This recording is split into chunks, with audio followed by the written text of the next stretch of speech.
الثانية الواحدة تساوي حياة إنسان لو ما لحقتش تنقذه. بصوا اللي هيحصل مع الطفلة دي دلوقتي. حاولت تدخل، لقت الشخص ده مراقبها فراحت مدخلاه هو الأول. حاولوا يا جماعة بجد، الفيديو ده لازم يتنشر. ده طبعا الحادثة دي مش في مصر، البنت طلعت. لازم تخلوا مع أولادكم دايما وسيلة يعرفوا يتصلوا بيكم في الطوارئ. كمان لازم تتكلموا معاهم عشان لو حصل حاجات مشابهة من ديت يستنجدوا بأي حد كبير.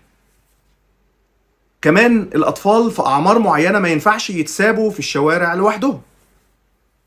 طبعا هو مراقبها وطالع وراها زي ما انتوا شايفين. هتحاول هي تستنجد بأي حد، دخلت عند أي حد تحاول تضرب الجرس هنا ورايحة تضرب الجرس الناحية التانية زي ما انتوا شايفين. الشخص ده بقى ايه، فتح الباب خد بالك انت بسببك ممكن فعلا تنقذ حياة انسان. يعني في ناس احنا محتاجين نوعي.